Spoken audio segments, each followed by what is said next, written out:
Le 7 avril, au stade Amahoro de Kigali, des dizaines de milliers de Rwandais sont rassemblés pour commémorer le génocide contre les Tutsis. Le massacre systématique d'1 million de personnes, en 100 jours seulement. Une cadence infernale.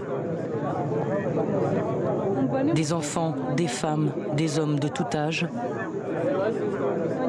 la plupart tués à la machette, à coups de massue, et des supplices infligés d'une cruauté infinie.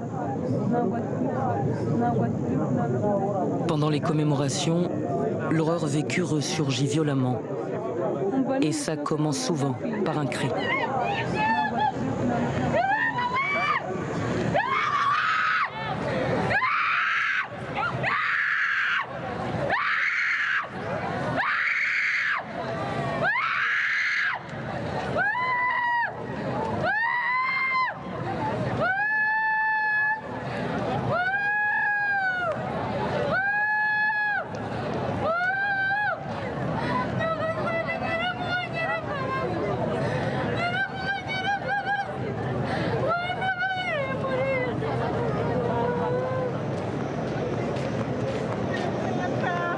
Mpinganzima vient de vivre une crise traumatique.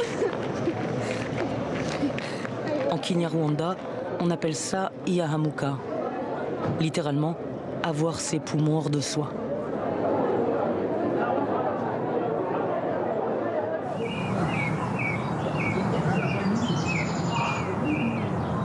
Au Rwanda, 35% des rescapés du génocide souffrent de dépression majeure.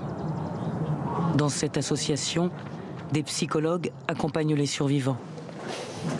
C'est ici que Chaste Ouioreyer reçoit ses patients depuis 15 ans.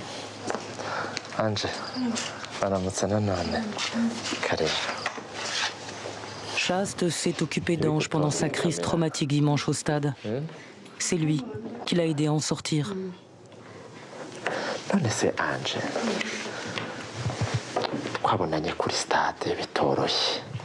biriya bintu bisanzwe bikubaho byajyaga bimbaho ariko kubera ukuntu hari igihe byageraga mu cyunamo mva nta kintu kimushaka kumva. Quand les massacres ont commencé en avril 94, elle était avec sa mère, son petit frère à Kigali. Elle avait 5 ans. Tous trois en ont réchappé miraculeusement.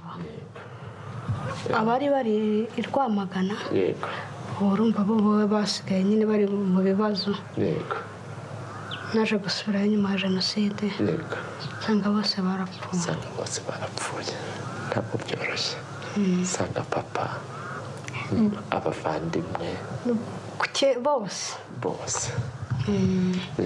bose barapfuye ntabwo byoroshye kuba icyo gihe ndumva ari nk'umwana w'imyaka imyaka itatu ine itanu ugasubira mu rugo ugasanga umuryango wose wapfuye. Ibyo bintu ko numva bitoroshye Anje. Kuri njyewe iyo mbitekereje uko ngenda mbitsindagira mu mutwe rimwe na rimwe nkumva ni nk'inyundo bari gukubita mu mutwe. Kubera iki iyo ntekereje n'abavandimwe n'abo twagiye dusigarana bari abana ba mukuru wa papa. Yego ndaguha agapapuro sibyo ugerageze unshushanyirize uko ubyumva. Yego nahereye kare nsobanura ko urabona iyi ni inyundo igeze hano. Iyo ni inyundo irakubise ikubisemo hano uvuga ngo hano harimo ibitekerezo byinshi n'ibibazo byinshi. Noneho bigasatira iyi mitsi ya hano. Iyo mitsi yo ngiye guturika nkumva nabyimbye. Rimwe na rimwe hari igihe najyaga kumva nkumva umutima urabyimbye nkumva ikiniga kiramfashe. Rimwe na rimwe n'abandi no mu bantu nkashiduka nasandaye nkaturika nkarika. Ariko iyo ngiye Burasirazuba i Rwamagana nkabona abantu barazamutse abishe mu rugo bohereje ibitero mu rugo uyu munsi baratuye bameze neza ngenda cyari inyuma y'abandi bose nkavuga nkahita numva rimwe na rimwe kandi Satani anyeretse ati yoti disurapfuye ko kiri inyuma y'abandi. Icyo gihe bita bifata wa mutwe nkajya numva noneho cyakira bese reka ngishushanye nk'inyundo niba inyundo imeze uku ifite amatwi kigahita kiza kigasekurira amahanga. wanyemerera tukishyira hamwe tukazafata urugendo tukazakomezanya wo kurwanya n'ubu buremere bukabije n'iki kinyundo gihonda mu mutwe wawe. Urabinyemerera? Nta kibazo. Werekeze.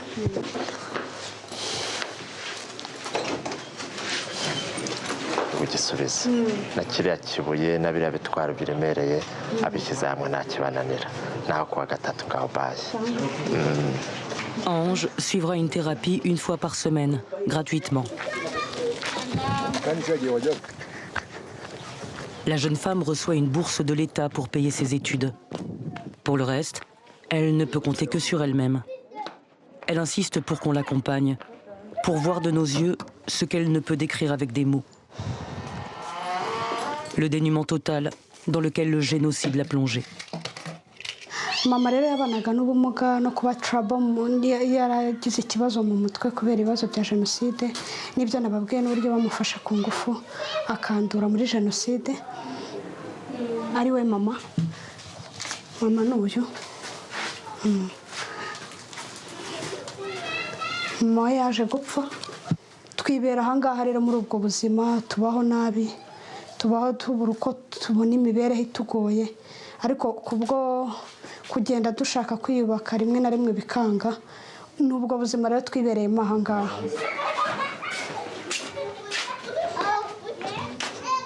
Ariko mbere ya jenoside twari tubayeho neza mu bigaragara, twari tubayeho neza, twanywaga ayo mata, urumva urugo rwabaga rufite inka rufite n'amata, byabaga ari ibintu wumvaga rwabaga ari urugo rwifashije kandi na papa mu bigaragara akoreraga amafaranga.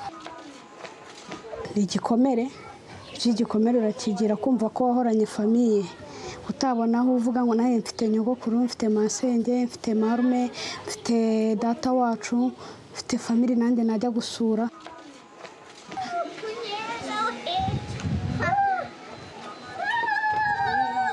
Comme Ange, ils sont près de 100 000 à avoir perdu leurs parents pendant le génocide.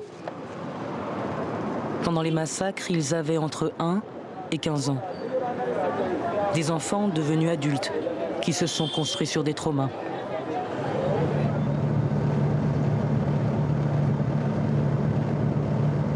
Dans l'association de Chaste, sur 4 psychologues, 3 sont rescapés. Et en 1994, eux aussi n'étaient que des enfants.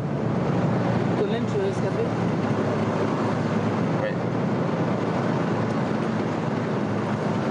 Tu avais quel âge pendant le génocide ? Pendant le génocide, j'avais 15 ans.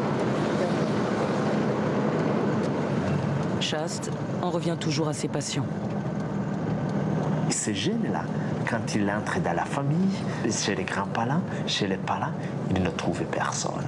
Et ça sème la confusion, et ça sème le non-sens de la vie, et ça sème le questionnement. Pourquoi moi? Pourquoi mes parents sont tués? Pourquoi le pourquoi tu ne peux pas trouver le parce que?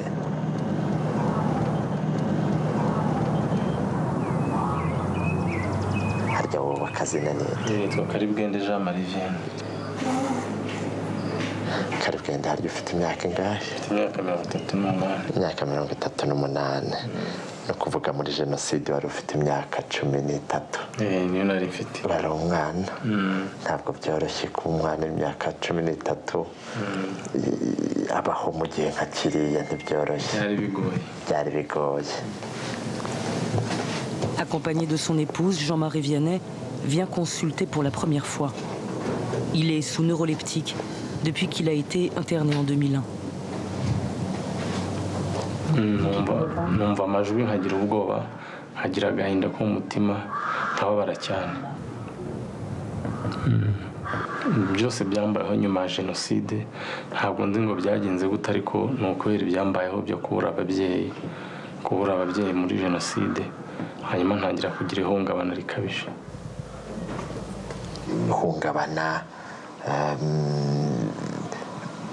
rigaragara ku buryo butandukanye, ariko se we wagihiriye ishusho, gihaye ishusho? Ntabwo ko ni nk'imisumari mba numva injomba. Ni nk'imisumari wumve kujomba. Njye kuguha kandi ka exercice rero, sibyo? Ese wanshushanyiriza uwo mutima uko waba umeze iyi misumari yawujombye?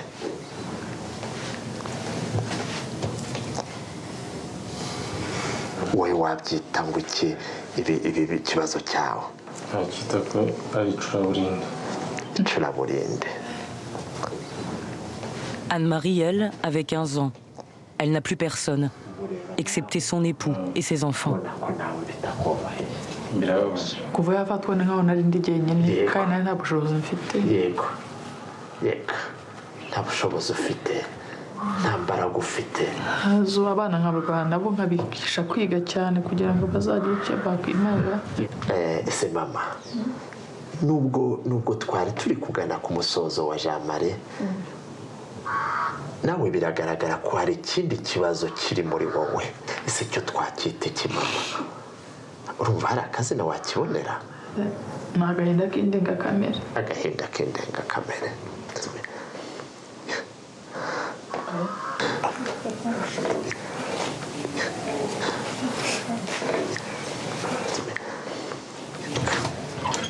Le couple a accepté de suivre une thérapie. Leurs frais de transport seront pris en charge par l'association. Umwana we nahejo genda ukora bya bindi je tuzavugana, sibyo? Angelo, leur fils, lui, reviendra le lendemain.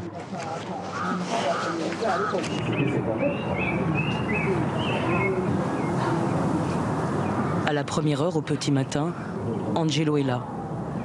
On lui donnerait 12 ans, il en a 17. Il étudie aux Beaux-Arts.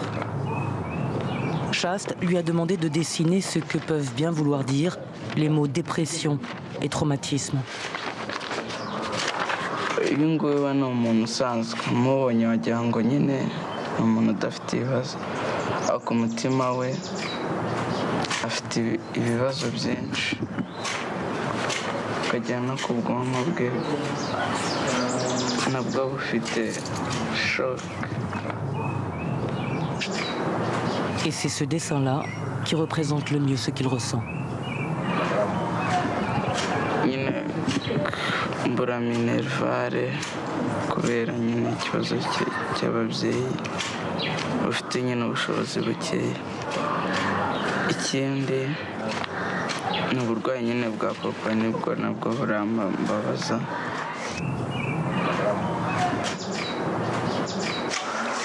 Angelo, aramutse sha. Karibu ngangwita tuvuganeho gato.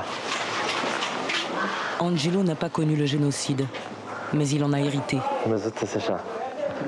Il souffre d'anxiété généralisée, de maux de tête et de quelque chose d'autre, d'indéfinissable. noneho hari agace gatoya gasigaye. Il dit qu'il vit les choses qu'ils n'ont jamais vécues. C'est-à-dire qu'il vit toujours ces événements. Et vivre le génocide toujours, tu comprends comment ça fait souffrir. Tu comprends que ça provoque à la fois le peur, à la fois le chagrin, à la fois le douleur, qui peut même se transformer, si je peux dire, en dépression. Hari yindi wakoze? Akangaka nuko nzashyiraho n'imisuma. Depuis 2002, l'association Gisinga Imanzi apporte un soutien psychologique et économique aux rescapés, et aujourd'hui à leurs enfants. Au Rwanda, en 1994, juste après le génocide, il n'y avait aucun personnel formé en santé mentale. Aujourd'hui, ils sont une dizaine de psychiatres, 450 infirmiers psychiatriques et 2000 psychologues déployés dans tout le pays.